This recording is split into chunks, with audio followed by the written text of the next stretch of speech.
मॅमने एक फोटो दाखवला आणि म्हणाले असंच कलर करायचं आहे, नगरकर बघा या क्लायंटचं ट्रान्सफॉर्मेशन. सर्वात आधी भाग्यश्री मॅम आल्या होत्या. त्या अहिल्यानगरच्या आहेत आणि त्या US मध्ये राहतात आता, आणि खास ते व्हिडिओ बघून आलं होतं हेअर कलर करायला आणि त्यांना हेअर देखील शॉर्ट करायचे होते. तर सर्वात आधी हेअर आपण शॉर्ट करून घेतले, त्यानंतर सविस्तर कन्सल्टेशन केलं आणि मग समजले की मॅमला चेरी रेड हवा होता आणि मॅमने एक रेफरल फोटो आणला होता आणि त्यांना पाहिजे होता सेम तसाच हेअर कलर.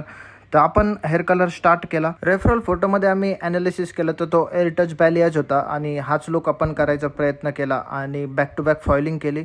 फायनल रिझल्ट पाहून मॅम तर इतक्या खुश झाल्या आणि ब्लेंडिंग पण खूप छान आली होती, शाईन पण आली होती आणि फिनिशिंग एकदम परफेक्ट आली होती. प्रॉपर सिमलेस ब्लेंडिंग दिसत होती आणि एअर टचचा रिझल्ट खूप छान दिसत होता. एकदम मस्त हेअर कलर दिसत होता आणि मॅमने आपल्याला रिव्ह्यू देखील खूप छान दिला. त्यानंतर काजल मॅम आल्या होत्या पाथर्डीवरनं आणि दर महिन्याला येतात ते रूट टचअपसाठी आणि त्यांचा रूट टचअप करून घेतला आपण डार्क ब्राऊन हेअर कलर. यानंतर काही हेअरकट्स झाले, काही हेअर स्पा झाले सलूनमध्ये आणि दिवसभर तर खूप सारी गर्दी चालूच होती. दिवसाच्या शेवटी स्मिता मॅम आल्या होत्या. जवळपास 1 वर्षापूर्वी हेअर कलर केला होता त्यांनी आणि त्यांना आता ग्लोबल कलर करायचा होता, ते पण चेंज टोन पाहिजे होता. त्यांना देखील आपण रेडिश टोन सांगितला आणि सर्वप्रथम आपण लेंथवर ॲप्लिकेशन करून घेतला, जेणेकरून हेअर कलर एकसारखा डेव्हलप होईल आणि त्यानंतर रूट्सवर ॲप्लिकेशन केलं, जेणे की रूट्सला जास्त लाईट कलर होणार नाही म्हणून. फायनल रिझल्टमध्ये इव्हन टोन भेटला होता आणि 100% व्हाईट कव्हरेज झालं होतं. हेअर्स देखील खूप जास्त शायनी आणि फिनिशिंग लुक भेटला होता. असा होता आजचा दिवस. भेटू पुढच्या ब्लॉगमध्ये, तोपर्यंत फॉलो करून घ्या. थँक्यू.